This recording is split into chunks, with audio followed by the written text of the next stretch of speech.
الله أكبر الله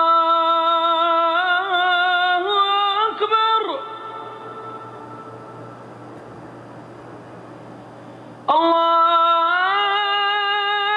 الله أكبر الله أكبر أشهد أن لا إله إلا الله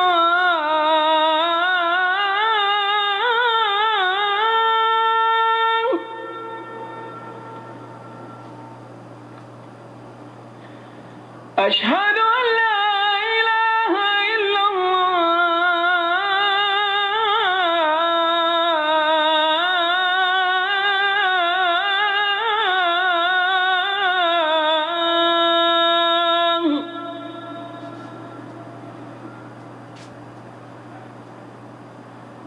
أشهد أن محمدًا رسول الله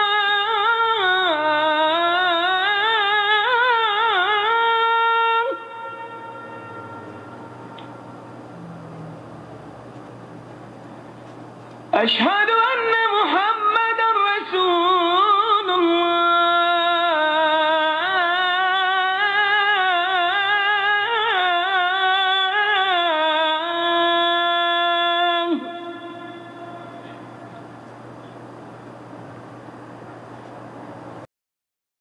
إن الحمد لله نحمده ونستعينه ونستغفره ونعوذ بالله من شرور أنفسنا ومن سيئات أعمالنا من يهده الله فلا مضل له ومن يضلل فلا هادي له وأشهد أن لا إله إلا الله وحده لا شريك له وأشهد أن محمدا عبده ورسوله أما بعد فإن خير الحديث كتاب الله وخير الهدي هدي محمد صلى الله عليه وسلم وشر الأمور محدثاتها وكل محدثة بدعة وكل بدعة ضلالة وكل ضلالة في النار رب اشرح لي صدري ويسر لي أمري واحلل عقدة من لساني يفقهوا قولي رب أعوذ بك من همزات الشياطين وأعوذ بك رب أن يحضرون اعوذ باللہ السمیع العلیم من الشیطان الرجیم وما اصابکم من مصیبت فبما کسبت ایدیکم ویعفو عن کثیر۔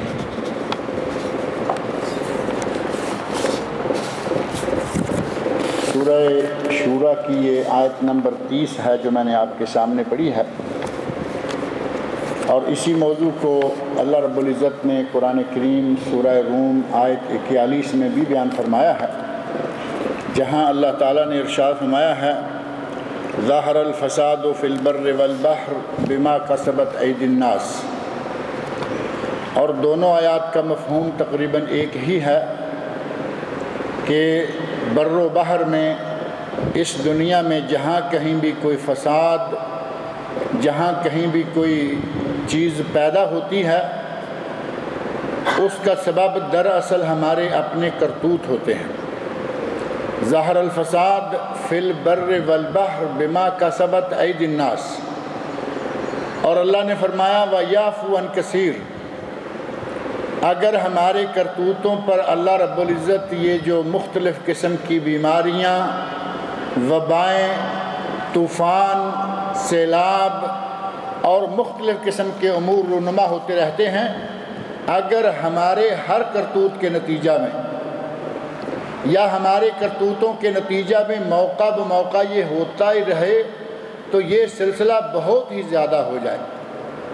وَیَعْفُو عَن کثیر، اللہ بہت سارے گناہوں کو، بہت ساری کوتاہیوں کو اور بہت سارے ہمارے کرتوتوں کو معاف کر دیتا ہے، اور کبھی کبھی کسی پر وہ پکڑ بھی لیتا ہے، اور اسی کی پکڑ کے نتیجہ میں آپ دیکھتے ہیں آج تو یہ سلسلہ بہت عام ہو گیا، کبھی اس علاقے میں زلزلہ، کبھی اس علاقے میں زلزلہ، کبھی کسی ملک کے لوگوں میں سمندر نے اپنی طغیانیوں کے ساتھ سینکڑوں نہیں ہزاروں بلکہ کچھ عرصہ پہلے لاکھوں لوگوں کو تباہ اور ہلاک کر دیا۔ سونامی میں لاکھوں لوگ مارے گئے، بے شمار گھر مسمار ہوئے، تباہی کا ایک ایسا سما تھا کہ جو دیکھا نہیں جاتا تھا۔ کبھی کبھی اللہ رب العزت بعض گناہوں کے نتیجہ میں اس طرح سختی سے بھی پکڑ لیتا ہے، لیکن وَيَعْفُو عَنْ کثیر، اکثر وہ معاف کر دیتا ہے۔ اور یہ سلسلہ کوئی آج شروع نہیں ہوا کہ آج سونامی آیا، آج وبائیں پھیلنا شروع ہوئیں۔ یہ سلسلہ بہت پہلے سے آ رہا ہے۔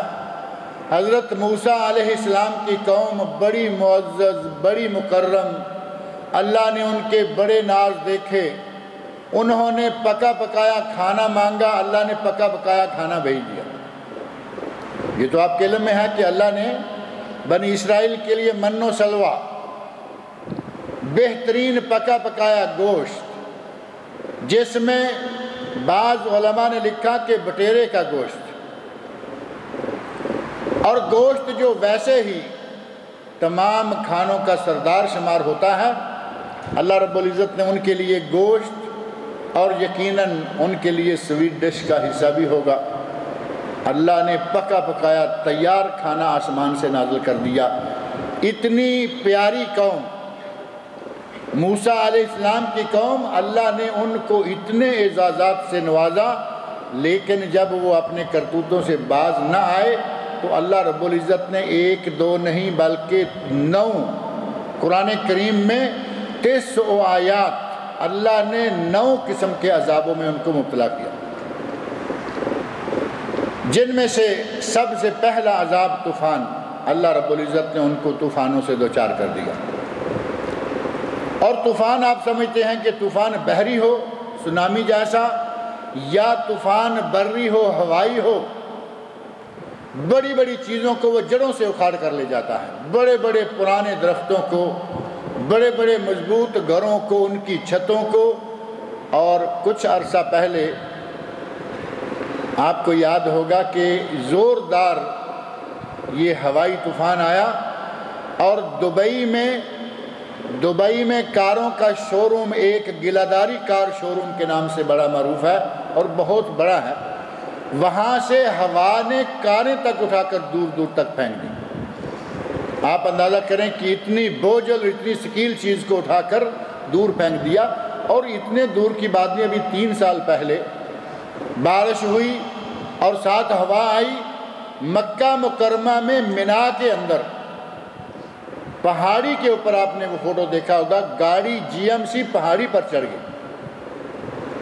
اللہ رب العزت جب اپنے کسی لشکر کو حکم دیتا ہے کہ اس چیز کو اٹھا لو تو اس کے سامنے کوئی چیز نہیں رک پاتی، وہ کاریں ہوں، وہ بڑی مضبوط چھتیں ہوں، وہ گھر ہوں، چاہے کچھ بھی ہو، وہ ہر چیز کو ساتھ بہا لے جاتی ہے۔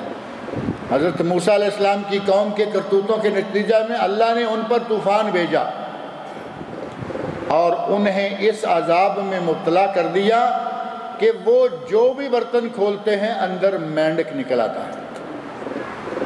صاف ستھرا پانی بند کر کے پیک کر کے رکھا، اور جب اس کو پانی کو پینے کے لیے برتن کھولا تو اندر مینڈک ہے، اگر دودھ رکھا تو اندر مینڈک ہے، شربت رکھا اندر مینڈک ہے، اور اگر گھی رکھا تو اندر مینڈک ہے۔ اللہ رب العزت نے جگہ جگہ مینڈک اتنے عام کر دیے کہ ان لوگوں کا ناک میں دم کر دیا۔ اور اسی طرح ایک عذاب انہیں یہ دیا گیا، اس چیز سے انہیں مبتلا کیا گیا، آزمایا گیا کہ جب بھی کسی برتن میں جو بھی چیز بند کر کے ڈھکنا دے کے مضبوط رکھتے ہیں، رکھا تھا دودھ، ڈھکنا اٹھایا تو اس کے اندر خون ہے، رکھا پانی، اس میں خون ہے، رکھا تھا سیلانی گھی چلتا ہوا، مائع گھی جو گرمی کی وجہ سے پانی کی طرح ہوتا ہے، اس میں گھی نہیں بلکہ اس میں خون ہے۔ اللہ رب العزت نے ان کو اس طرح کے 1 2 نہیں بلکہ 9 عذابوں سے، 9 آیات اللہ نے اپنی 9 نشانیاں ان کو دکھائیں۔ لیکن اس قوم کے بارے میں تو آپ کو معلوم ہے، اس قوم کا حال یہ تھا کہ عذاب آیا، اللہ نے آسمان کو سر کے قریب کر دیا اور کہا کہ اب میں تمہیں ان کے نیچے دے کے مسلتا ہوں، بھاگے ہوئے حضرت موسیٰ علیہ السلام کے پاس گئے، کہا اے موسیٰ اللہ سے ہماری طرف سے معافی مانگو، آئندہ نہیں ہوگا۔ موسیٰ علیہ السلام معافی مانگتے، یا اللہ اس قوم کو معاف کر دے، اللہ رب العزت معاف کر دیتا، کیونکہ اللہ نے فرمایا ہے وسعت رحمتی غضبی، غلبت رحمتی غضبی، میری رحمت میرے غصے پر غالب ہے۔ رحمت غالب آ جاتی، اللہ رب العزت ان کی غلطیوں کوتاہیوں کو معاف کر دیتا، انہیں معاف کرتا، پھر وہ وہیں ٹیڑے کے ٹیڑے۔ عادیوں کو، سمودیوں کو، قوم لوط علیہ السلام کو، قوم شعیب کو، حضرت نوح علیہ السلام کی قوم کو، کس کس قوم نے گناہ نہ کیے اور اللہ نے کس کس کو مبتلا نہ کیا، بے شمار واقعات قرآن کریم کے اندر موجود ہیں، آیات موجود ہیں۔ اور نبی اکرم صلی اللہ علیہ وسلم کا عہد مبارک مقدس زمانہ گزر گیا، اور جب حضرت عمر فاروق رضی اللہ عنہ کا عہد خلافت آیا تو حضرت عمر فاروق کے زمانہ میں مدینہ منورہ میں ایک مرتبہ زلزلہ آیا۔ مدینہ منورہ میں زلزلے کا آنا، جبکہ وہاں صحابہ کرام، نبی امی صلی اللہ علیہ وسلم کے صحابہ اور ان صحابہ کے شاگرد تابعین یہ موجود ہیں، مقدس لوگ ہیں، پارسا اور نیک لوگ ہیں، برگزیدہ بندے ہیں۔ مدینہ منورہ میں زلزلہ آ گیا، حضرت عمر فاروق رضی اللہ عنہ نے، یہ 20 ہجری کی بات ہے، 20 ہجری عہد خلافت فاروقی، حضرت عمر فاروق رضی اللہ عنہ نے لوگوں کو جمع کیا، خطبہ دیا اور لوگوں سے مخاطب ہو کر کہا، لوگو گناہوں سے باز آ جاؤ، اگر دوبارہ زلزلہ آیا تو میں مدینہ چھوڑ کر کہیں چلا جاؤں گا۔ لوگوں کو سمجھایا کہ یہ جو کچھ ہوا ہے یہ ہمارے تمہارے گناہوں کے نتیجہ میں ہے، اور اگر تم گناہوں سے باز نہ آئے، اگر تم نے اپنے آپ کو نہ سدھارا تو پھر میں مدینہ چھوڑ کر کہیں چلا جاؤں گا۔ تاریخ شاہد ہے کہ ایک عرصہ دراز تک کوئی زلزلہ، کوئی اس قسم کی وبا، کوئی اس قسم کا معاملہ پیش نہیں ہوا۔ اللہ رب العزت نے مسلسل مدینہ والوں کو امن دیے رکھا، اور ابھی حال ہی میں، یہ پچھلے 1 مہینے کی بات ہے، مدینہ منورہ کے شمال میں مرکز العیس، کچھ چھوٹے چھوٹے شہر ہیں جن کو ہم زیادہ نہیں جانتے اور وہ بے شمار ہیں، سعودی عرب میں گاؤں ہیں، شہر ہیں۔ مرکز العیس یعنی بالکل کوئی گاؤں بھی نہیں بلکہ باقاعدہ مرکز ہے۔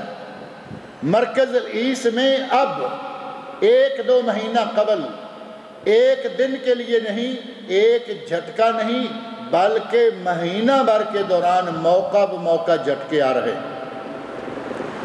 مدینہ منورہ کو چھوڑ کر شمالی علاقہ، قریبی علاقہ، آج سے 1410 سال پہلے، 20 ہجری میں 1410 سال پہلے زلزلہ آیا۔ عمر فاروق رضی اللہ عنہ نے لوگوں کو وارننگ دی، گناہوں کو چھوڑ دو نہیں تو میں مدینہ چھوڑ جاؤں گا۔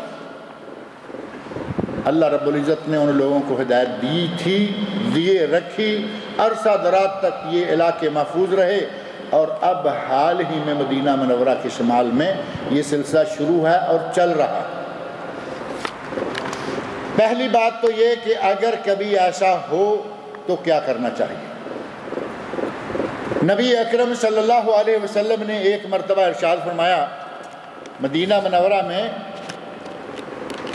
گرہن لگا، سورج کو گرہن لگا، لوگوں نے کہنا شروع کر دیا کہ نبی صلی اللہ علیہ وسلم کا بیٹا فوت ہوا ہے۔ ابراہیم رضی اللہ عنہ کی وفات اسی وقت ہوئی، وفات ہوئی، سورج کو گرہن لگ گیا۔ لوگوں نے کہا کہ نبی کے بیٹے کی وفات پر سورج کو بھی غم ہے، رنج ہے، اس لیے یہ ہوا۔ نبی صلی اللہ علیہ وسلم کے صحابہ میں بعض لوگوں نے یہ بات کہنا شروع کر دیا۔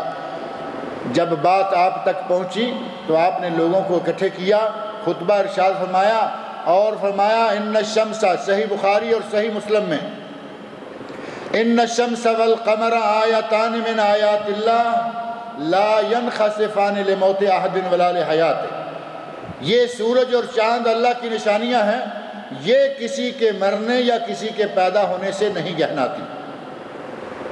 ان کو گرہن کسی کی موت سے یا کسی کی پیدائش سے، کسی کے غم میں کسی کی خوشی میں ان کو گرہن نہیں لگتا، یہ اللہ کے حکم کتابیں ہیں۔ اور ساتھ ہی فرمایا وَإِذَا رَأَيْتُمْ، جب تم اس طرح دیکھو کہ گرہن لگا ہوا ہے، فرمایا صلو، نماز پڑھو، وَكَبِّرُوا، اللہ کی تکبیریں بیان کرو، وَتَصَدَّقُوا، صدقہ کرو۔ اس قسم کا موقع آ جائے تو فوراً توبوا الی اللہ، اللہ کی طرف توبہ کر جاؤ، استغفار کرو۔ توبہ استغفار کرنے سے اللہ رب العزت گناہوں کو معاف کر لیتا ہے، گناہ بڑا ہو یا چھوٹا، توبہ استغفار کے بعد کوئی گناہ نہیں بچتا۔ جیسا کہ علماء کا مشہور قول ہے لا کبیرہ مع الاستغفار، اگر توبہ استغفار کریں تو کبیرہ کبیرہ نہیں رہتا بلکہ مٹا دیا جاتا ہے، اللہ اس کو بالکل معاف کر دیتا ہے۔ ولا صغیرہ مع الاصرار، اور کوئی چھوٹا صغیرہ گناہ صغیرہ نہیں رہتا اگر اس کو کرتے چلے جائیں، جب کرتے چلے جائیں گے تو ڈھیر لگ جائے گا۔ توبہ کریں گے تو اللہ تعالیٰ چاہے گناہ کبیرہ ہی کیوں نہ ہو اس کو معاف کر دے گا۔ نبی صلی اللہ علیہ وسلم نے حدیث میں ارشاد فرمایا کہ اگر کبھی ایسا ہو کہ زلزلہ آ جائے، سورج کو گرہن لگ جائے، کوئی بہت بڑا طوفان رونما ہو جائے، اگر کبھی ایسا ہو جائے تو کیا کرنا ہے؟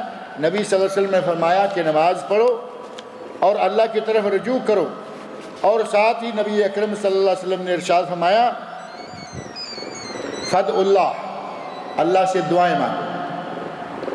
اگر کبھی گرہن لگے، اگر کبھی سیلاب آئے، اگر کبھی زلزلہ آئے، اگر کبھی طوفان آئے، فدع اللہ، سب سے پہلا کام یہ کرو کہ اللہ سے دعائیں مانگو اور اپنی غلطیوں کا، کوتاہیوں کا اعتراف کرو کہ اے اللہ ہم سے غلطی ہو گئی، ہم سے گناہ ہو گیا۔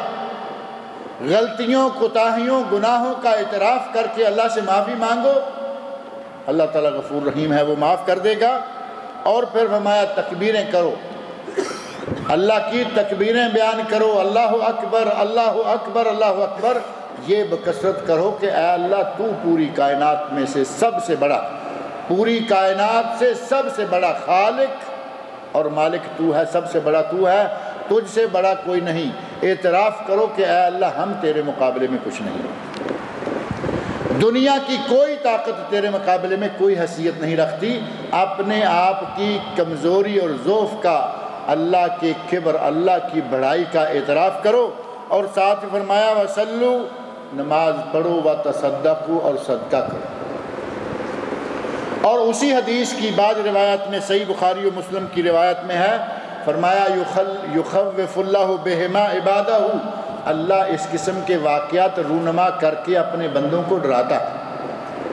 چاند کو گرہن لگا کر، سورج کو گرہن لگا کر وہ اپنی مرضی سے نہیں گہناتے، وہ کسی کی خوشی یا غم میں نہیں گہناتے، بلکہ اللہ رب العزت ان کے ساتھ یہ حالات رونما کر کے اپنے بندوں کو ڈراتا ہے کہ دیکھو میں نے اتنے بڑے اجرام فلکی کی جب اپنی طرف سے ڈور کھینچی تو ان کے نور کو ختم کر دیا۔ وہ سورج، وہ جہاں تاب، وہ چاند، وہ مہتاب جو ساری دنیا کو منور کیے ہوتے ہیں، اللہ رب العزت جب چاہتا ہے ڈور کھینچ لیتا ہے، نہ چاند میں چاندنی نہ سورج میں روشنی۔ جب وہ اتنی بڑی بڑی مخلوقات کو اپنے ہاتھ میں لیے ہوئے ہے تو تم کیا؟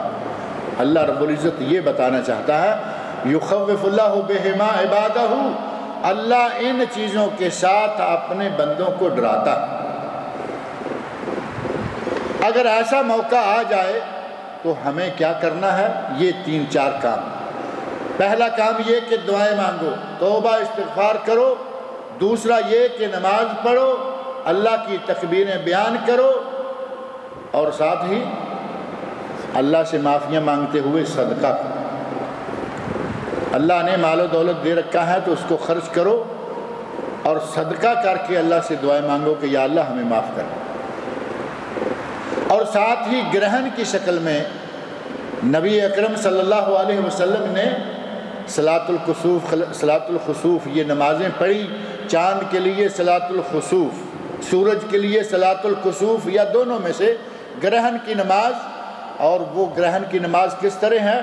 ایک رکعت شروع کی اور قرات کی۔ نبی اکرم صلی اللہ علیہ وسلم نے پہلی رکعت شروع کی تقریباً سورہ بقرہ کے مطابق، یعنی تقریباً 2.5 سپارے مسلسل پڑھے، اور اس کے بعد رکوع کیا، پھر سمع اللہ لمن حمدہ کہتے ہوئے کھڑے ہوئے اور پھر قرات شروع کر دی، تلاوت شروع کر دی، اور پہلی تلاوت سے تقریباً آدھا، 1.25 سپارہ یا 1 سپارہ کے برابر پھر تلاوت فرمائی، پھر رکوع کیا، سمع اللہ لمن حمدہ کہتے ہوئے کھڑے ہوئے، اور اس کے بعد سجدہ۔ 2 رکوع اور 2 سجدے ایک رکعت میں، 2 رکعتوں میں 4 رکوع اور 4 سجدے۔ اور بعض احادیث میں آتا ہے کہ 6 رکوع اور 4 سجدے، اور ایک روایت میں ہے 8 رکوع اور 4 سجدے۔ رکوع کرتے اٹھ کر پھر تلاوت شروع کرتے، رکوع کرتے پھر تلاوت شروع کر دیتے۔ اور اسی طرح کی نماز سنن کبریٰ بیہقی میں حضرت عبداللہ بن عباس رضی اللہ عنہما سے مروی ہے کہ ان کے زمانہ میں بھی اس طرح کا ایک معاملہ پیش آیا، اور زلزلہ آیا بڑے زوردار طریقہ سے، تو انہوں نے لوگوں کو کہا کہ اب یہ موقع ہے، ہکذا صلاۃ الآیات، لوگوں کو نماز پڑھائی، ایک رکعت میں 3 رکوع کیے اور 2 سجدے، 2 رکعتیں 6 رکوع اور 4 سجدے، اس طرح نماز پڑھانے کے بعد لوگوں سے کہا ہکذا صلاۃ الآیات، اگر کبھی اس طرح کا واقعہ رونما ہو جائے، طوفان آ جائے، زلزلہ آ جائے، سیلاب آ جائے، تو کیا کرو؟ اس طرح کی نماز پڑھو، لمبی تلاوت ہو، ایک رکوع کرو پھر تلاوت شروع کر دو، پھر رکوع کرو پھر تلاوت شروع کر دو، بار بار رکوع، بار بار تلاوت، اور 2 رکعتیں کم از کم اتنی طویل پڑھو کہ اللہ رب العزت کو اپنے رب کو منانے کی کوشش میں کامیاب ہو جائے۔ اور یہ سلسلہ تاریخ کو دیکھیں تو بہت طویل سلسلہ ہے، کہ یہ زلزلے کوئی آج سے نہیں اور کوئی کبھی کبھار نہیں، تاریخ بتاتی ہے کہ زلزلے بہت دفعہ آئے۔ بخاری اور مسلم میں نبی صلی اللہ علیہ وسلم میں فرماتے ہیں ان اللہ لیملی للظالم حتی اذا اخذہ لم یفلتہ، اللہ ظالم کو ڈھیل دیے رہتا ہے، ظالم گناہ گار گناہ کرتا رہتا ہے، اللہ ڈھیل دیے رہتا ہے، اتنی ڈھیل دیتا ہے کہ اس کے گناہوں کا گھڑا جب بھر جاتا ہے اس کو پکڑتا ہے، تاکہ اس کو اب بھاگنے کا کوئی راستہ ہی نہ رہے، اتنے گناہ وہ کر چکا ہو کہ اسے یہ یقین ہو جائے کہ میرے گناہوں کے نتیجہ میں ہی یہ ہو رہا ہے۔ اور یہ زلزلے تھوڑا سا تاریخ کی نظر ڈالیں، امام ابن کثیر رحمۃ اللہ علیہ نے البدایہ والنہایہ کا جو حصہ البدایہ ہے اس میں، اور اسی طرح علامہ ابن الجوزی رحمۃ اللہ علیہ نے ان کے بعد بہت سارے واقعات کو اپنی کتابوں میں سالوں کے حساب سے مسلسل بیان کیا، اور کہا کہ فلاں سال فلاں جگہ، فلاں سال فلاں جگہ اسلامی حکومت کے ملکوں میں زلزلے آئے۔ ان میں سے ایک زلزلہ سن 20 ہجری میں حضرت عمر فاروق رضی اللہ عنہ کے عہد خلافت میں آیا۔ اور ساتھ ہی یہ بھی ذہن میں رکھیں کہ نبی صلی اللہ علیہ وسلم نے ایک حدیث میں، صحیح حدیث میں ارشاد فرمایا لا تقوم الساعہ، قیامت قائم نہیں ہوگی۔ یہ پچھلے دنوں زلزلوں وغیرہ کا سلسلہ شروع ہوا تو ان دنوں یہ حدیث بڑی عام آئی، لیکن ہماری عادت ہے آج حدیث سنی، یہاں سنی، گھر گئے اور حدیث بھی ساتھ ہی گئی۔ نبی صلی اللہ علیہ وسلم کی حدیث صحیح بخاری و مسلم میں آپ فرماتے ہیں لا تقوم الساعہ حتی یقبض العلم، اس وقت تک قیامت قائم نہیں ہوگی جب تک کہ علم کو اللہ قبض نہ کر لے، علم کو اللہ اٹھا نہ لے۔ پہلی نشانی یہ کہ صحیح شرعی علم اس دنیا سے کم ہو جائے گا، علم اٹھا لیا جائے گا، پہلی قیامت کی نشانی۔ دوسری نشانی وتکثر الزلازل، قیامت کے قریب آ کر زلزلے عام ہو جائیں گے۔ بونچال بھی اردو میں اسے کہتے ہیں نا، زلزلہ یا بونچال۔ قیامت کے قریب آ کر بونچال اور زلزلے عام ہو جائیں گے، اور اب تو مدینہ منورہ کے قریب بھی زلزلہ آ گیا ہے۔ مدینہ منورہ کے قریب ایک دو نہیں بلکہ مہینہ بھر سے جھٹکے محسوس کیے جا رہے ہیں۔ زلزلے عام ہو جائیں گے، وَيَتَقَارَبُ الزَّمَانُ، اور زمانہ بہت قریب ہو جائے گا۔ زمانہ قریب کیسے ہو جائے گا؟ سال یوں گزرتا ہوا نظر آئے گا جیسے ابھی مہینہ ہوا ہے، مہینہ یوں گزر جائے گا جیسے ابھی جمعہ 8 دن کی بات ہے، کہتے ہیں ہفتہ ہوا ہے، اور ہفتہ ایسے گزر جائے گا جیسے کل کی بات ہے، شام کی بات۔ ہفتہ دنوں کی دن گھڑیوں اور گھنٹوں کی طرح، مہینے ہفتوں کی طرح، اور سال مہینوں کی طرح گزرتے نظر آئیں گے۔ آج کل ایسا ہو رہا ہے یا نہیں؟ جو لوگ تنخواہ دار ہیں وہ اندازہ کر کے دیکھ لیں کہ جن کی پہلی تاریخ کو تنخواہ ملتی ہے ان کو پتا ابھی تو کل لی تھی پھر آ گئی، آج پھر 25 والوں کی 25 کو، پہلی والوں کی پہلی کو۔ ایک بات ہے کہ جو آدمی کسی مصیبت میں مبتلا ہو اس کا وقت ذرا لمبا ہوتا ہے۔ آدمی بیمار ہو، چارپائی پر پڑا ہو، اسے معلوم ہے کہ میں تندرست ہوں گا، ڈیوٹی جوائن کروں گا، اس کے یہ دن بڑے مشکل نکلتے ہیں، کیونکہ وہ ہر وقت اسی فکر میں ہے کہ میں کب اٹھوں، کب کام کروں، کب ڈیوٹی پہ جاؤں، کب میں اپنے قدموں پہ چلنے کے قابل ہو جاؤں۔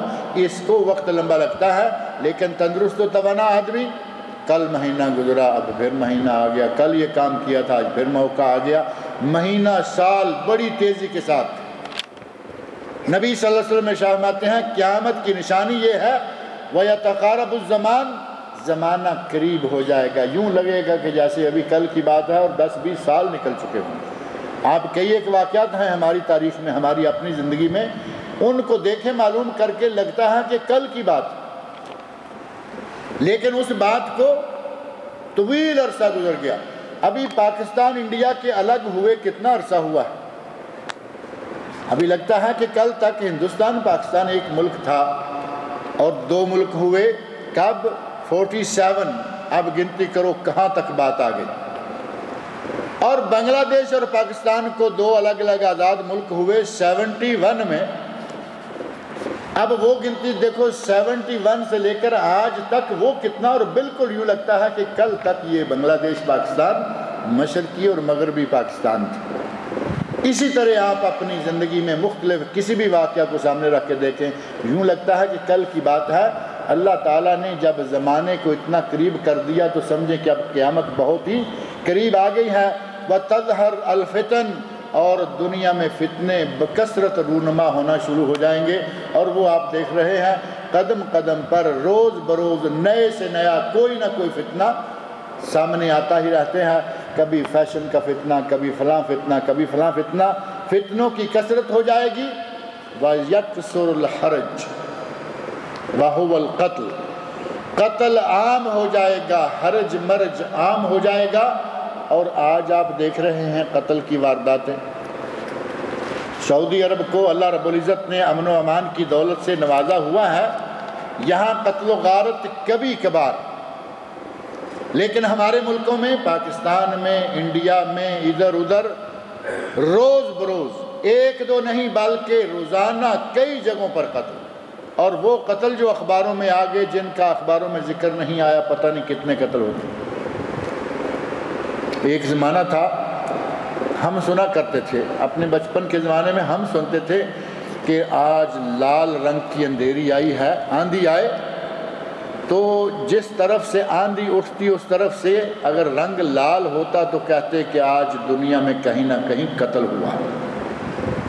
اور یہ میں کوئی 500 سال کا تو نہیں نا، میں کل کی بات ہے، یہ بھی میں اپنے بچپن کی بات بتا رہا ہوں کہ اگر آندھی آتی، جس در سے آندھی آ رہی ہے، ہو سکتا ہے مغرب سے آندھی آ رہی ہے، سورج غروب ہونے کے قریب ہے تو ادھر سے تو رخ جو ہے وہ لال نظر آئے گا، اگر ادھر سے سرخی نظر آئے تو ہمارے اس وقت یہ معروف ہوا، کہا جاتا تھا کہ کہیں قتل ہوا ہے۔ اب آندھیاں بھی آتی ہیں، قتل بھی بے شمار ہوتے ہیں، اب وہ بات کبھی سننے میں نہیں آئی کہ کہیں نہ کہیں قتل، کیونکہ قتل اتنے ہوتے ہیں کہ آندھیاں اتنی نہیں آتی۔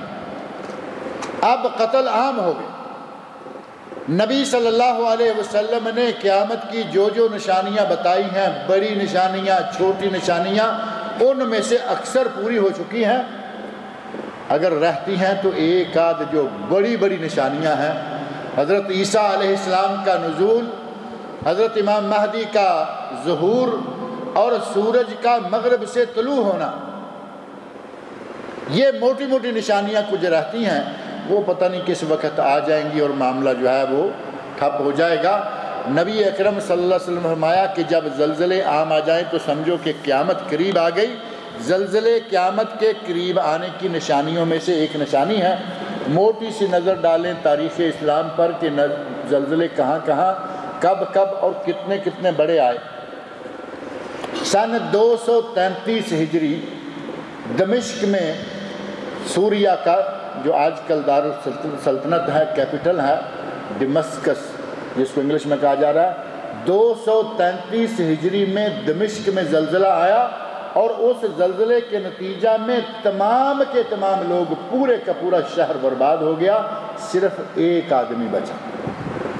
تاریخ نے نوٹ کیا ہے کہ پورے شہر سے اللہ نے شاید دوسرے لوگوں کو خبر دینے کے لیے ایک آدمی کو بچایا، پورا شہر برباد ہو گیا، تباہ ہو گیا، سارے لوگ ہلاک ہو گئے، صرف ایک آدمی بچ گیا۔ اور پھر سن 245 ہجری میں انطاکیہ میں زلزلہ آیا اور 20,000 آدمی مر گئے، اور اسی سال کے دوران ایک زلزلہ پھر آ گیا جس سے 1,500 گھر گرے۔ اب 1,500 گھر گریں تو آپ اندازہ کر سکتے ہیں کہ کتنی دنیا مر گئی ہو۔ 1,500 گھر گرے، اور شام کی دیوار شام، اس کے 90 سے زیادہ برج گر گئے۔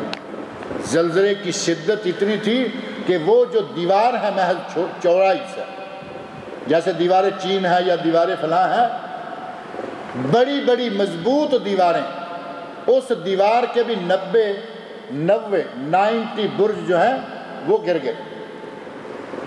پھر 444 ہجری میں زلزلہ آیا آذربائیجان، ایران، یہ جو ریاستیں ہیں روسی ریاستیں، ان میں سے ایران میں روسی ریاستوں میں آئیں، اور اتنے زبردست طریقے سے زلزلہ آیا کہ دیواریں پھٹ گئیں، صرف چھتیں نہیں گریں بلکہ دیواریں پھٹ گئیں۔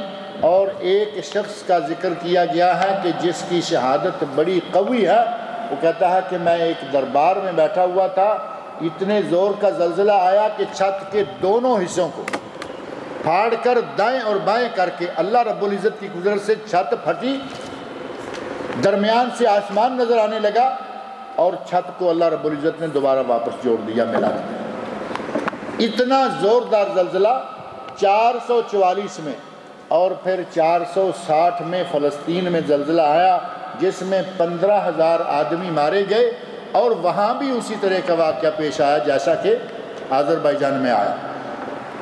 کہتے ہیں کہ صخرہ بیت المقدس، وہ جو بہت بڑی چٹان ہے جو وہاں موجود ہے، صخرہ بیت المقدس پہاڑی چٹان درمیان سے پھٹ گئی، پھٹ کر دونوں طرف پھیل گئی، دوبارہ واپس آ کر ٹھک سے ملی، اور اللہ کی قدرت سے مکمل اس طرح ہو گئی کہ جیسے یہ پھٹی تھی نہیں۔ دیکھنے والوں نے دیکھا کہ چٹان پھٹ کر دوبارہ ملی، اتنی شدت کے ساتھ وہ زلزلہ آیا فلسطین میں، اور اس میں 1,500 آدمی مارے گئے۔ 533 ہجری میں پھر ایران میں آیا زلزلہ، ایران میں دوبارہ زلزلہ آیا، اور اس میں 2,30,000 آدمی مارے گئے۔ یہ سونامی میں بھی اسی طرح ہوا تھا نا، لاکھوں کے حساب سے لوگ مارے گئے تھے، اور یہ ایران کا زلزلہ ہے۔ اور پھر 534 میں بھی ایران میں ہی زلزلہ آیا، اور ایک پورے کا پورا شہر زمین میں دھنس گیا۔ زلزلہ آیا، پہاڑ پھٹے، زمین پھٹی، اور پورا ایک شہر زمین میں دھنس گیا۔ اور تاریخ نے یہ لکھا ہے کہ جس جگہ وہ شہر تھا وہاں پانی ہی پانی آ گیا، شہر زمین میں چلا گیا، نیچے سے پانی آ گیا، اور وہاں کالا پانی نظر آتا ہے۔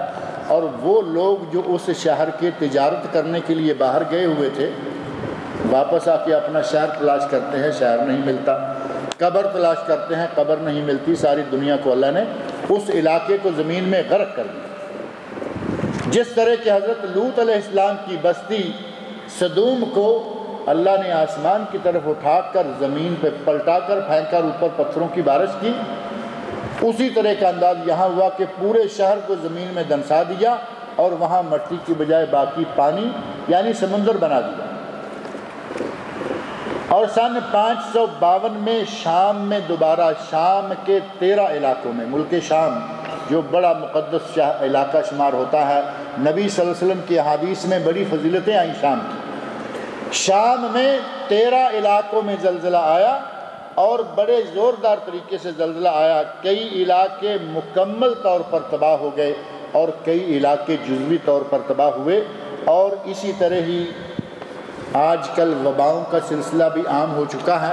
کچھ عرصہ پہلے تک آپ سنتے ہوں گے ایک برڈ فلو آیا تھا، یہ جس کو یہاں کہا گیا انفلوئنزا الطیور، برڈ فلو، مرغیوں کی بیماری آ گئی۔ اب فلاں ملک سے مرغی نہ لاؤ، فلاں ملک سے مرغی نہ لاؤ، کچھ عرصہ کے لیے وہ سلسلہ شروع رہا۔ یہ بھی اللہ رب العزت کی طرف سے عذاب تھا، ورنہ جانور بیچارے بے قصور، بے زبان معصوم، انسانوں کے گناہوں کے نتیجہ میں اللہ ان کی خوراک میں یہ چیزیں داخل کر رہا۔ برڈ فلو آیا۔ یہاں ایک بیماری یہ بھی آپ نے سنی ہوگی، جنون البقر، گائیاں پاگل ہو گئی۔ اور یہ سارا کچھ ہوا یورپ کے علاقے میں، ہوتا وہیں رہا، لیکن اس کے اثرات ان علاقوں میں گوشت آ گیا، چکن آ گیا اور اسی طرح کی دوسری چیزیں ہیں۔ اللہ رب العزت نے گائیوں میں بیماری پیدا کر دی اور اس کا یہاں جنون البقر یعنی گائیاں جو ہیں وہ پاگل ہو گئی ہیں۔ ان کا جو گوشت کھائے گا اس میں بیماری آ جائے گی، وہ بھی پاگل ہو جائے گا اور یہ ہو جائے گا وہ ہو جائے گا۔ اس طرح کے سلسلے چلتے رہے اور ان سب سے پہلے اتنی بڑی بیماری جو اب ساری دنیا میں پھیل چکی ہے ایڈز کے نام سے، وہ بھی ہمارے لوگوں کے گناہوں کے نتیجہ میں۔ یورپ میں گناہ ہوتا ہے، امریکہ افریقہ میں گناہ ہوتا ہے، اس گناہ کے چھینٹے اب آہستہ آہستہ اسلامی ممالک پر بھی پڑ رہے ہیں اور وہ گناہ بھی یہاں ہو رہے ہیں اور اسی کے نتیجہ میں وہ عذاب بھی ان ملکوں میں داخل ہوتا جا رہا ہے۔ ایڈز آج ساری دنیا کا عالمی مرض بن گیا۔ اور اس طرح اللہ رب العزت جب چاہتا ہے کسی نہ کسی معاملے میں مبتلا کر لیتا ہے۔ ابھی حال ہی میں یہ چند ہفتے پہلے ایک سوائن فلو آپ نے سنا ہوگا، سوائن فلو، جس کو یہ کہہ رہے ہیں عرب لوگ انفلوئنزا الخنازیر، خنزیر جو سور ہے، اب اس کو فلو ہو گیا ہے اور اس کا فلو جو ہے وہ بھی ساری دنیا کو ڈرا رہا ہے۔ اور اس فلو کے پیچھے کیا ہے؟ پہلی بات تو یہ کہ اللہ رب العزت جب چاہے کبھی مرغی کو، کبھی گائے کو، کبھی خنزیر کو، کبھی کسی کو، جب چاہے وہ جو چاہے بیماری لگا دے۔ لیکن آپ نے شاید کبھی غور کیا ہو کہ آج بیماری کا نام آتا ہے، کل بیماری کی دوائیاں امریکہ سے اناؤنس ہو جاتی ہیں یا یورپ سے اناؤنس ہو جاتی ہیں۔ اس بات کی نہیں سمجھ آتی کہ وجہ کیا ہے۔ آج بیماری اخبار میں آئی اور کل اخبار میں یہ اعلان آ گیا کہ امریکہ نے یا برطانیہ نے، فرانس نے یا فلاں ملک نے اس کی دوا ایجاد کر لی ہے۔ اس کے پیچھے کچھ کالا ہے، جو غور کریں تو نکل آتا ہے کہ یہ پہلے شرارت کرتے ہیں، ایک پلاننگ کے تحت اس کے لیے دوا پہلے سے تیار رکھی ہوئی ہے اور پھر یہ میڈیا کو دے دیتے ہیں کہ یہ بیماری آ گئی۔ حالانکہ بعض اہل علم نے لکھا ہے، آج کل کے موجودہ دور میں علماء نے لکھا ہے کہ یہ لوگ جو مختلف تجربے کرتے رہتے ہیں، کبھی چوہے پہ، کبھی گائے پہ، کبھی بلی پہ، کبھی کتے پہ، کبھی کسی اور پر، کبھی کسی جانور پر، ان کے تجربات کے غلط نتائج جب سامنے آتے ہیں تو اس طرح کی بیماریاں پیدا ہوتی ہیں۔ ان کو معلوم ہوتا ہے کہ یہ بیماری اب پھیلنے لگی ہے، دوائیاں بھی تیار کر لیتے ہیں، رکھ لیتے ہیں سنبھال کے، اور جب کھل کر معاملہ سامنے آ جاتا ہے تو ساتھ ہی دونوں، ایک دن بیماری اناؤنس کی، دوسرے دن دوائی اناؤنس کر دی، تاکہ دوائیاں بھی بکیں تو ہمیں پیسہ آئے، بیماری کا شور مچائیں تب بھی ہمیں پیسہ آئے۔ ابھی آج کل آپ نے دیکھا وہ اپنے منہ پہ جو لگایا جاتا ہے ماسک، وہ ماسک بڑے فوٹو آ رہے ہیں اخبارات میں، یہ چائنا کے لوگ ماسک لگائے ہوئے ہیں، یہ جاپان کے لگائے ہوئے ہیں۔ اسلامی ممالک میں اللہ رب العزت کی رحمتیں ہیں، ابھی تک اتنے خوف خطرات نہیں ہیں، لیکن یہ بھی روز بروز بڑھ رہے ہیں۔ ایڈز اسلامی ممالک میں آ گیا، فلو کے کئی کیس اسلامی ممالک میں دیکھے گئے، اسی طرح دوسرے کیس، معاملہ آگے آ رہا، لیکن ابھی تک الحمدللہ اسلامی ممالک پر اللہ کی رحمتیں ہیں۔ اللہ یہ رحمتیں قائم رکھے اور اللہ اسلامی ممالک میں بسنے والے مسلمانوں کو ہدایت پر رکھے۔ راہ راست سے جو بھٹک رہے ہیں، گناہوں کی دلدل میں پھنس رہے ہیں، اللہ رب العزت ان کو گناہوں سے نکالے اور اپنی رحمتیں ہمیشہ دائم رکھے۔ جب جب گناہ عام ہوتا ہے، اللہ کی طرف سے وبائیں، اللہ کی طرف سے زلزلے، اللہ کی طرف سے طوفان اور اللہ کی طرف سے مختلف قسم کی علامات آنے لگتی ہیں، توبہ تائب ہو جائیں، اللہ کا ذکر کریں، جب کبھی ایسا ہو تو نمازیں ادا کریں، صدقہ دیں اور اللہ تعالیٰ سے معافیاں مانگیں۔ اللہ رب العزت بڑا غفور رحیم ہے، وہ بندوں کی گناہوں کو معاف کرتا رہتا ہے۔ اللہ تعالیٰ مجھے اور آپ سب لوگوں کو معاف کرے، ہمارے گناہوں سے درگزر فرمائے، ہمیں صحیح اسلام پر چلنے کی توفیق عنایت فرمائے۔ اللہ تعالیٰ مجھے اور آپ سب لوگوں کو نیک کام کرنے کی توفیق سے نوازے۔ مولانا اشرف علی تھانوی کی کتاب بہشتی زیور کے بارے میں روشنی ڈالیں۔ کیا روشنی ڈالیں بھائی اس کے بارے میں؟ وہ ساری دنیا میں معروف کتاب ہے، عام کتاب ہے۔ بہشتی زیور انہوں نے لکھی، اور دوسری پارٹی جو ہری ٹوپیوں والی ہے، انہوں نے یہ بہشتی زیور ہے، انہوں نے جنتی زیور کے نام سے لکھ دی۔ جتنی دنیا بھر کی خرافات ہیں وہ ساری انہوں نے بھی جمع کر دی۔ اس میں بھی بہت کچھ ہے، تھوڑا نہیں۔ نام سے بہشتی زیور ہے، لیکن اس کے اندر بھی ایک مسلک کی ترجمانی کی ہے، کتاب و سنت کی بہت کم۔ مسلک کی ترجمانی ہے کہ چونکہ میں فلاں کا مقلد ہوں، میں نے وہی رہنا ہے، وہی کہنا ہے، اور دوسروں نے تو پھر حد کر دی۔ وہ جو میٹھی میٹھی سنتوں والی پارٹی ہے نا، انہوں نے تو اپنے جنتی زیور میں انہوں نے تو جتنی بھی خرافات تھیں سب کو سنتوں کے نام سے متعارف کروا دیا۔ جتنی ضعیف موضوع من گھڑت روایت ہیں انہوں نے اپنے استعمال میں لا لی ہیں۔ بہرحال یہ کتاب معروف ہے، آپ جانتے ہیں۔ اور کچھ لوگوں کو ڈاکٹر اسرار احمد کے عقیدے سے اختلاف ہے، تو وہ اپنا عقیدہ صحیح رکھیں۔ اگر ڈاکٹر صاحب کے عقیدے میں کوتاہی ہے وہ جانیں، ان کا کام جانیں۔ لوگوں کو صرف ڈاکٹر اسرار کے عقیدے سے اختلاف ہے، ان کے بڑوں کے عقیدے سے اختلاف نہیں ہے۔ بڑے بڑوں کے عقائد میں کوتاہیاں ہیں، جہاں کہیں اسلامی عقیدہ سے کوئی تھوڑا سا بھی ایک طرف ہٹنے لگے اس بات کو ترک کر دیں۔ وہ امام ہو، وہ ڈاکٹر ہو، وہ فقیہ ہو، مفسر ہو، وہ مولوی ہو، وہ عالم ہو، چاہے کوئی بھی، جو عقیدہ قرآن کریم اور سنت رسول صلی اللہ علیہ وسلم صحیح احادیث سے ثابت ہے، ہمارا مسلمانوں کا عقیدہ وہی ہونا چاہیے۔ اس سے جو بھی پھسلتا ہے، وہ چاہے کوئی بھی ہو، اس کی بات کو نہ لیا جائے گا۔ بچا ہوا اس کے 3 سوال میں نے ذکر کر دیے تھے۔ اب چوتھا سوال یہ ہے کہ ایک آدمی نے کہا کہ بخاری شریف مت پڑھو، یہ تو شاید بات آ گئی تھی، نہیں وہ پہلے اور سوال تھا، بخاری شریف ہی سے تعلق رکھتا۔ کہتے ہیں کہ بخاری شریف مت پڑھو، اس میں تو ایسی روایتیں بھی آ رہی ہیں کہ نبی صلی اللہ علیہ وسلم نے کھڑے ہو کر پیشاب کیا تھا۔ بخاری شریف کو اس لیے نہ پڑھو کہ اس میں ایسی کوئی روایت آ گئی ہے کہ نبی صلی اللہ علیہ وسلم نے کھڑے ہو کر پیشاب کیا تھا، اور یہ روایت صحیح سند سے ثابت ہے۔ بخاری شریف ایک کو چھوڑو گے تمہیں اپنی ساری کتابیں چھوڑنی پڑیں گی۔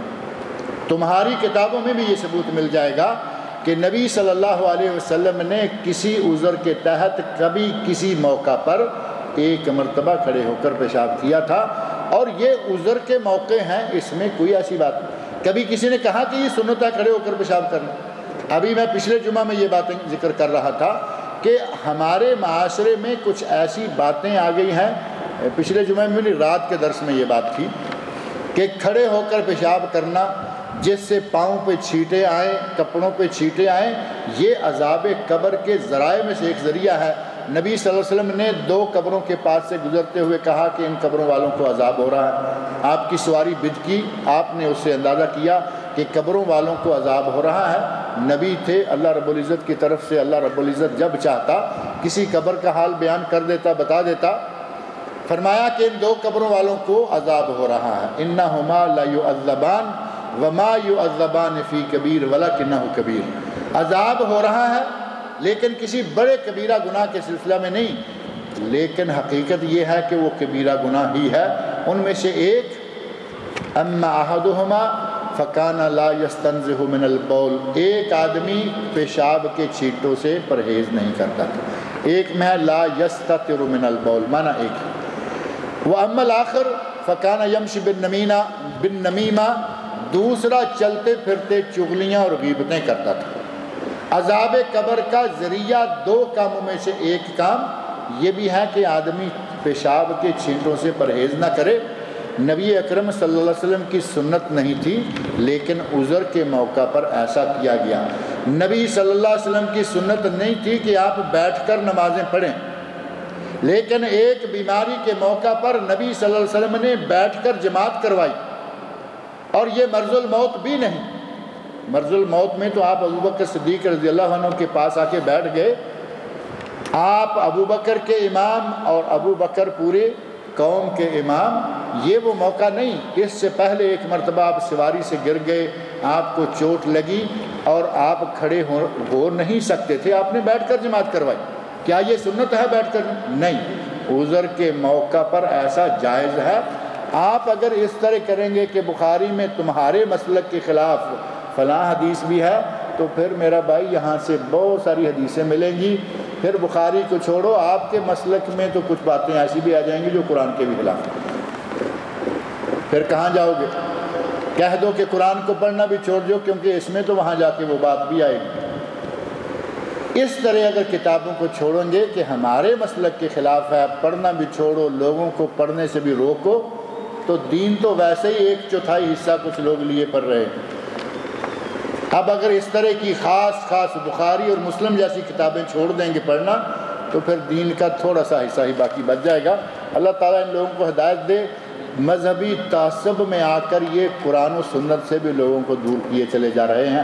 کچھ مولویوں نے یہ کہا ہے کہ آپ لوگوں کی کتابیں ہی نہ پڑھیں، لوگوں کی کتابیں ہی نہ پڑھیں، تم پر میرا لٹریچر لازم ہے۔ اور یہ کس کے الفاظ ہیں؟ احمد رضا خان صاحب بریلوی کی۔ تم پر میرا لٹریچر لازم ہے، یعنی میری کتابیں پڑھو، کسی اور کی کتابیں نہ پڑھو، تاکہ جس طرح وہ تھے اسی طرح سارے لوگ رہیں۔ نہ قرآن و سنت کی تعلیمات پوری طرح وہ اپنا سکے، نہ ان کی جماعت اپنا سکے، اور آج تک ان کے لوگ وہی کچھ کر رہے ہیں۔ جتنی خرافات، سب سے زیادہ خرافی آدمی دیکھو ان کا ماننے والا نکل آئے گا۔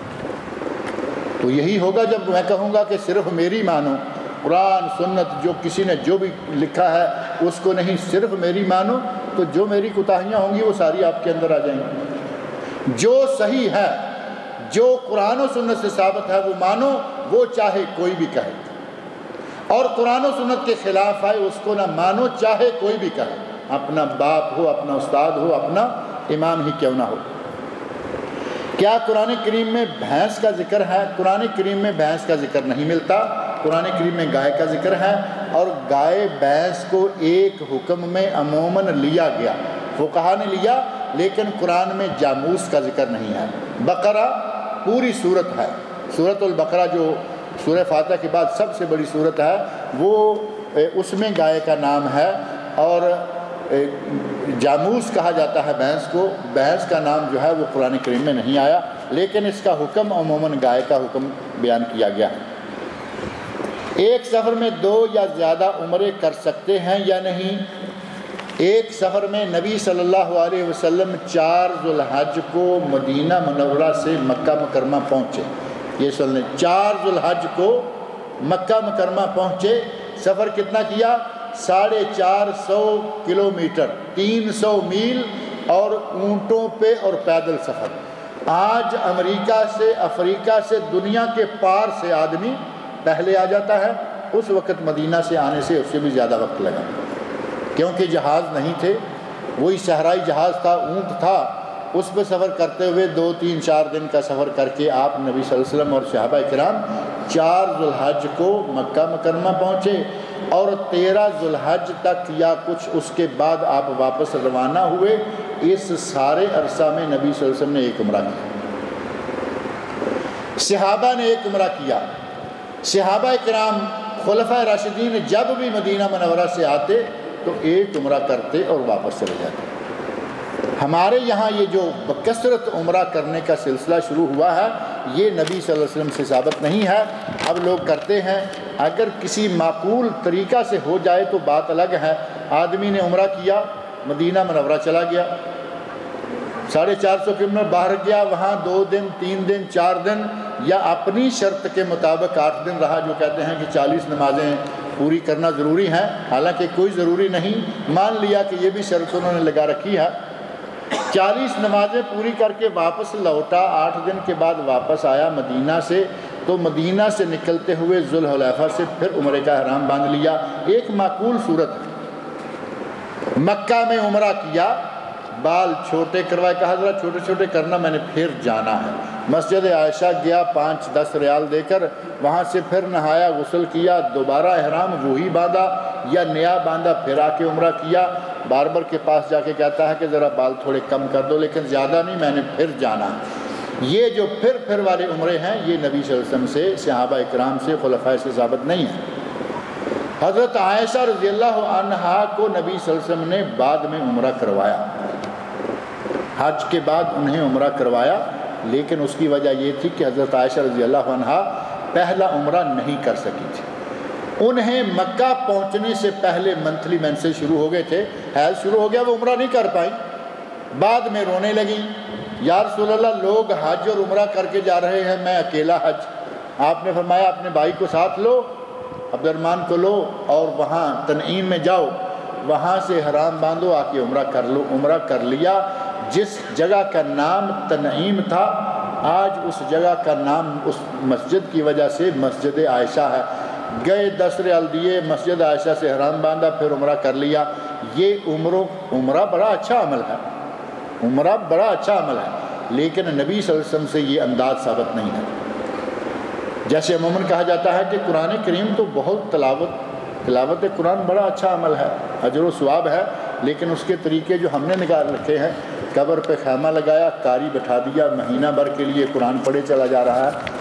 قرآن اچھا عمل ہے لیکن یہ طریقہ جائز نہیں ہے۔ اسی طرح کے بہت سارے طریقے ہیں جو جائز نہیں ہیں اور ہمارے یہاں بڑے زور شور سے مروج ہیں۔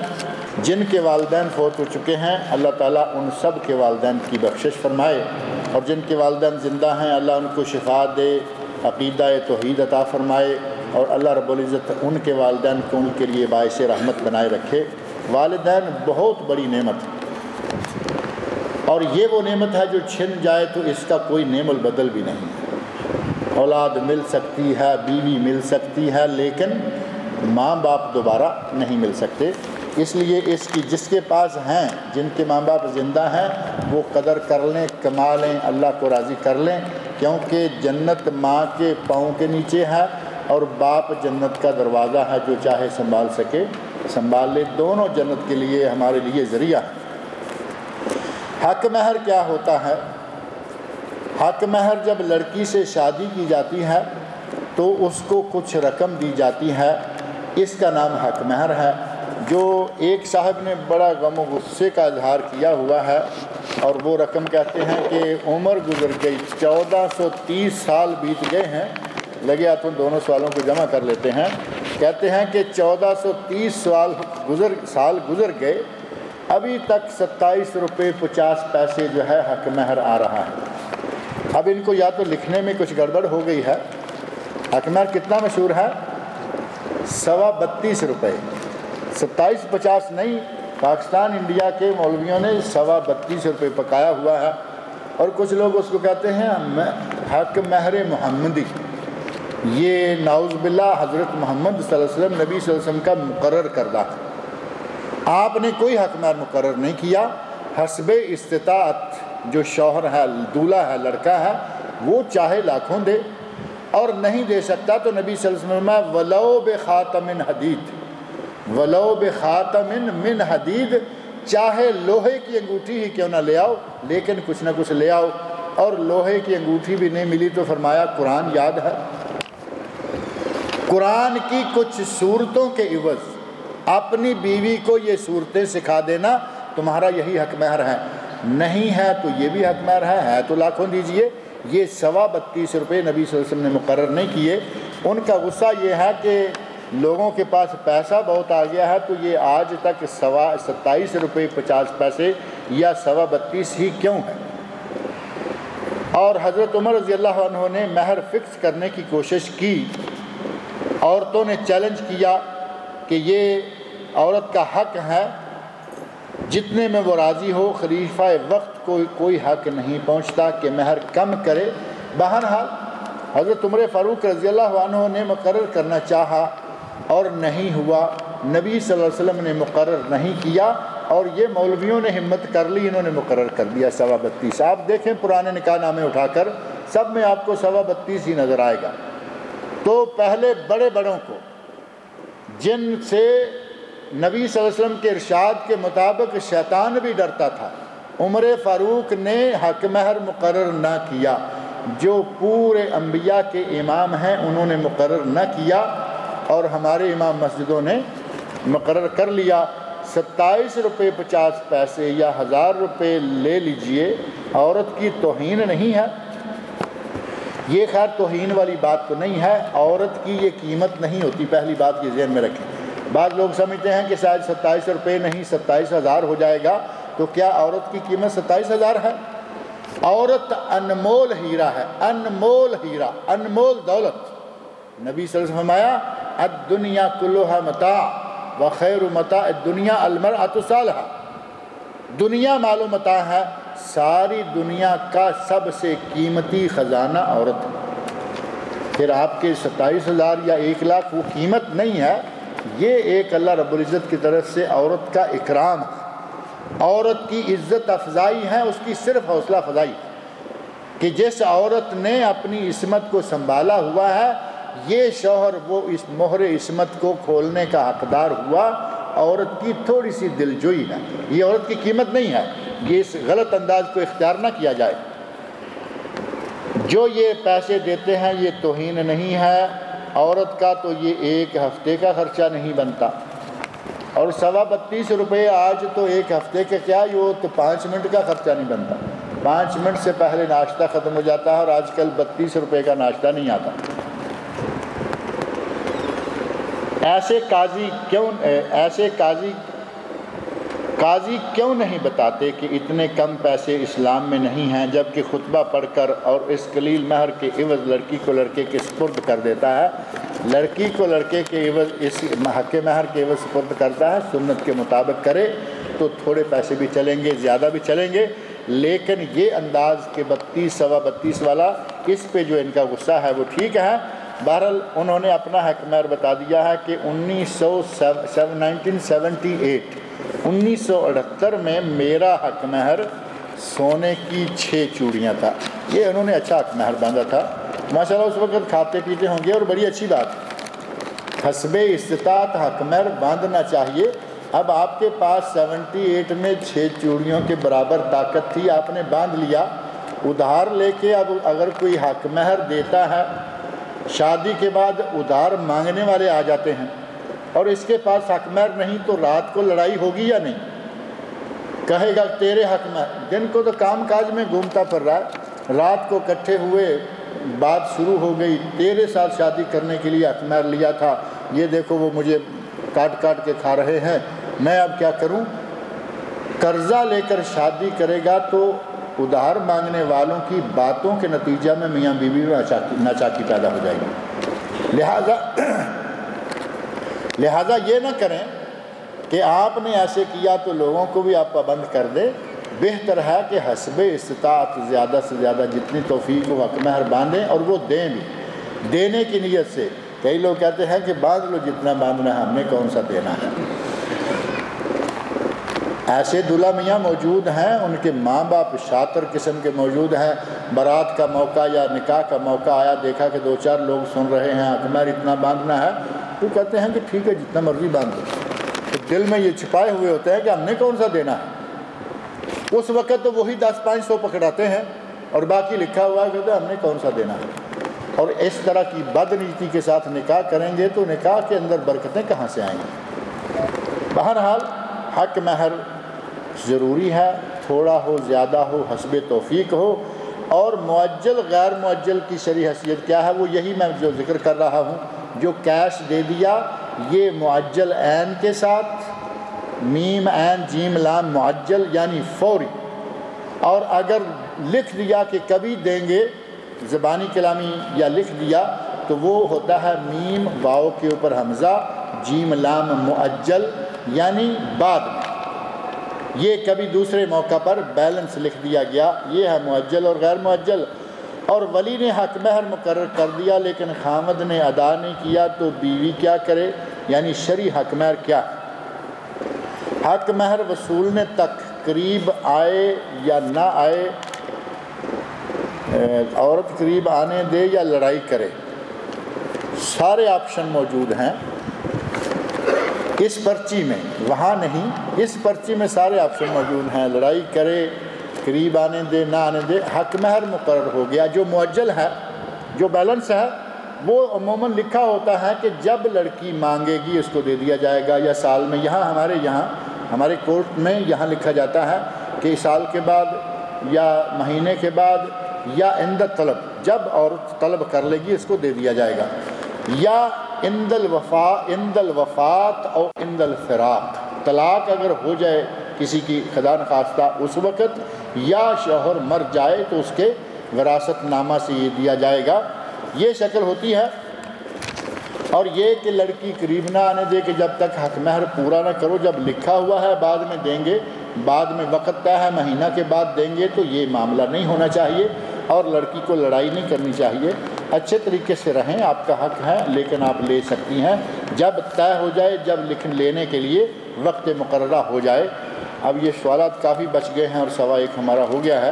ہمارے بھائیوں کو اعتراض ہوتا ہے کہ لیٹ ہو جائیں تو دوپہر کا کھانا ہوٹل سے نہیں ملتا۔ اللہ رب العزت سے دعا ہے کہ وہ مجھے اور آپ سب لوگوں کو نیک عمل کی توفیق عطا فرمائے۔